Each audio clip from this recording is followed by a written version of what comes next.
All right then, let's begin. So could you tell me your full name, please? My full name is Soo Hee Kang. Soo Hee Kang, okay. And are you working or are you a student?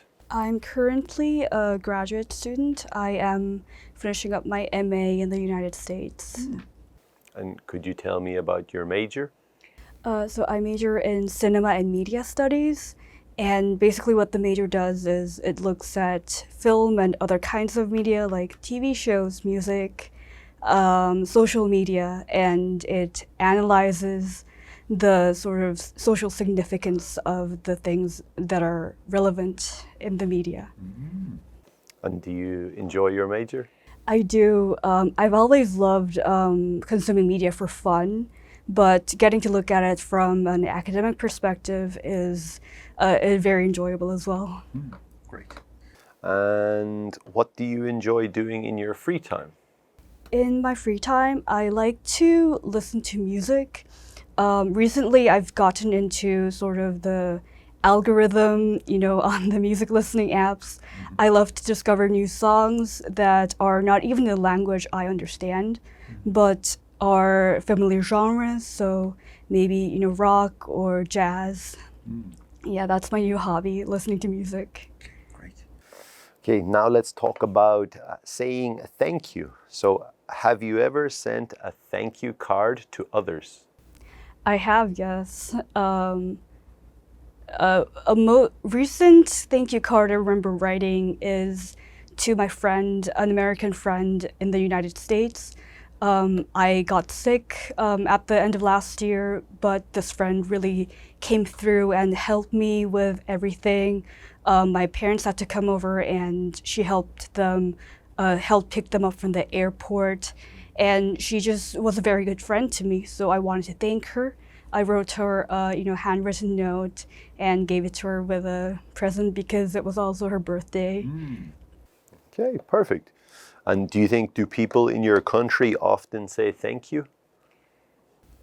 Yes, they do. I think it's sort of a very social expectation to be able to say thank you in a socially acceptable way. So I guess saying thank you with a handwritten note would be the most genuine form of saying thank you, but saying thank you out loud, it's sort of every day for us Koreans. Even when we go to a store and we don't buy anything and we just go out, we would say thank you. And on what occasions do you say thank you? I would sort of divide that into two occasions. The first one is, like I said, sort of the everyday thank you that I say, out of habit more than anything. When I go to a store with strangers, with friends, or when I bump into someone or someone picks something up for me on the street. But the other occasion is when someone really does something for me that wasn't expected of them, but they do it anyway. Those are the occasions when I really want to express my gratitude. So I'll write a note or send a long text. Everything's digital now, so I guess it doesn't have to be handwritten. Okay, lovely. Now let's talk about spare time. So do you often have free time? I do, especially in the summer. I don't have classes, so I am technically free all day. I have spent most of last week just meeting up with friends, but when I'm in the US and I have free time, I like to just go to campus and work on my essays or read a book. I like to not be at home when I'm doing those things. So even though I will go outside to campus, I will still sort of do things that allow me to be by myself. Lovely. And would you like to have more free time in the future? Well, I wouldn't say no to any more free time, but I am sort of excited for the next part of my life, which is going to be a bit busy, and I do miss that kind of routine, going to class every day and working as, I guess, a teaching assistant or a research assistant. I like to have that routine in my life, so I kind of miss that hustle and bustle. I'm looking forward to that actually. Okay, perfect. All right, that'll do us for part 1 of the test. Now we'll move on to part 2. So I'll just give you your question. So I'll just give you that here, and I'll give you a pencil there too. So yeah, now I'll give you 1 minute to do some note taking for that, so you can write there. All right. Okay, that's 1 minute. So I'll ask you the question now. So could you describe a person who you think wears unusual clothes? The person that I would like to describe who wears unusual clothes is my friend. She's called Seun, and she is actually not a person that I have met in real life. She's an online friend that I met through social networking. We bonded over our love of movies. She is currently a student preparing for an exam, and her clothes are very doll-like. If you've ever seen, little dolls that wear bonnets, flowy skirts, lacy, like tops. That's her, and her clothes are always patterned so beautifully. They have pictures of, little lambs, animals, or, pottery on them. They're very beautiful, blue and pink. I think her clothes are unusual because I think in Korea, the trend now is sort of being kind of hip and very fashionable, trendy, but her clothes actually evoke an older time, very feminine and girly, maybe even from, the Victorian age, they're very long skirts. So I think she is very unique and probably brave for wearing those clothes, maybe not in this weather, but, in real life, I think people will probably see her and also think that she is very unique. We're at about 1:40 there now. Okay, so yeah, the maximum is 2 minutes. So yes, yeah, good. And do you think there's a difference between how people dress when they're at work and when they're in their free time? Yes, absolutely. At work, there's not only the social expectation of having to be sort of, not very flashy, sort of fit in an office environment, especially if you work in an office or have a job that has to deal with a lot of customer, like in a coffee shop, for example. You do, if you stand out, I guess that's kind of people will judge you if you stand out in that sort of environment where you have to be around other people. But in their free time, people can really dress however they like. I think they're more free to express themselves through their clothing. For example, me myself, if I have had an office job before, and I wouldn't really wear, a tank top to an office, but when I'm going out with friends or going on a picnic on the river, I would definitely wear that. So that's the kind of difference. Yes, great. So now we'll move on to part 3 of the test. So we'll keep it going. Let me just get the timer. Okay. So yeah, now on to the third part. So do you think it is a good idea to buy clothes online? I do think it's a very good idea to buy clothes online. First, I think there are so many more options. It's very easy to search for what you want nowadays and find a online store that has that exact thing that you want. But offline, it takes, you have to walk around. You need to go upstairs, like look in every nook and cranny of the store. But online, you can just do that with a click. So I do think it's a good idea. And also it's a lot more accessible for people who might not live in a big city like Seoul. When I live in the States, I live in a pretty small city. So there are many clothing stores out there. But buying clothes online, it makes me possible to find the styles that I want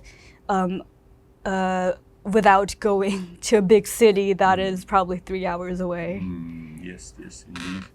And what are the differences between clothes worn by older people and those worn by younger people?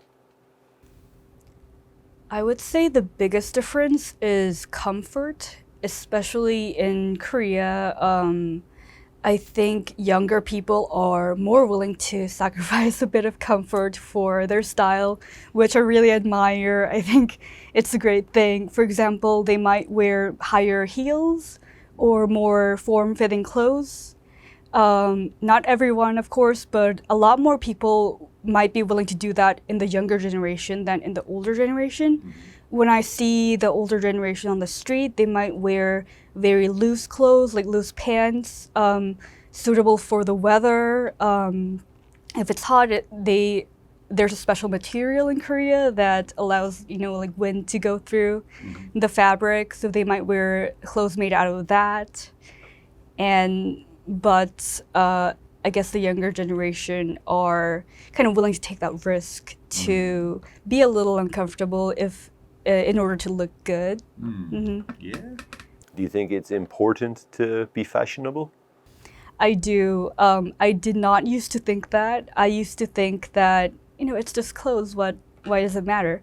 But then I found out about, thrift shopping, vintage shopping, and how to be fashionable while still, protecting the environment, and also expressing yourself through clothes, because there are a lot more things that you can find in the thrift store that are more unique than things sold in a regular store. So when I find that unique item, I feel like it's really for me alone, and that has really kind of shown me the pleasure of expressing myself through clothing. Yes, yes. And what effect do you think clothing and fashion has on the environment?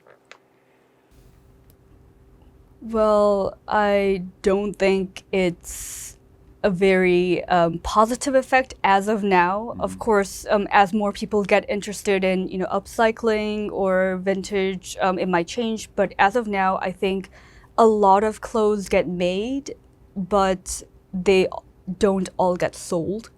So that excess clothing, I heard, just gets buried in a desert in Africa somewhere. And there's a big landfill just full of fashionable clothes that haven't even gotten sold yet.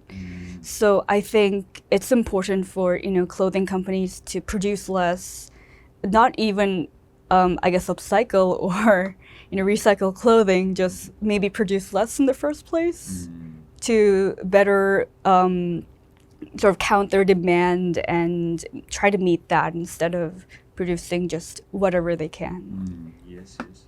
And do you think expensive clothing is always better than cheaper clothing?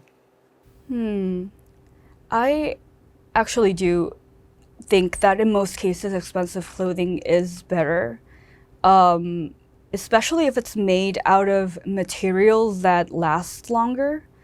If you buy, a 3,001 t-shirt, I don't think it's going to be made of cotton that is very durable. But expensive clothing means that there is a certain guarantee that the cotton is going to be, more thick, it's going to last longer.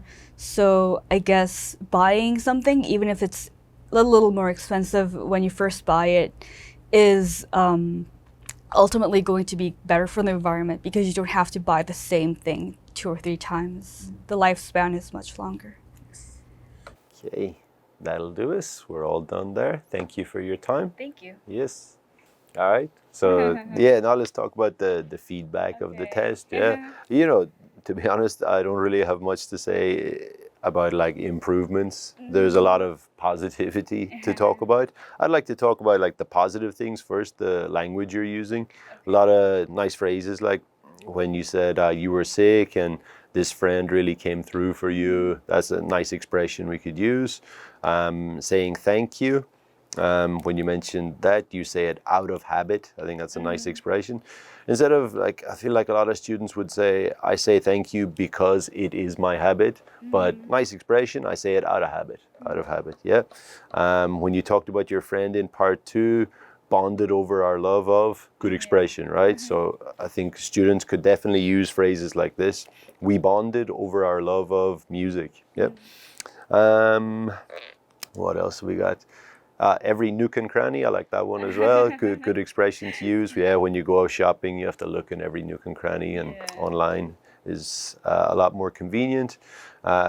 Good expression as well. Sacrifice comfort for style. You know, that could be a good one if students are looking for expressions. Sacrifice A for B. So a lot of young people sacrifice comfort for fashion and style. Not many things to say in terms of grammar. Maybe one time I think we said like more thick, should be thicker, you know, not a big deal. Just about the difference between go outside and go out. I'm sure you know, obviously. Yeah. Just students would confuse that sometimes. Go outside is more outdoorsy. Yeah, go out could be going to your campus library or anything like that. Yeah. But yeah, no, that was a really good test. So thank you for coming in. Well, thank you so much. Yes, lovely. All right.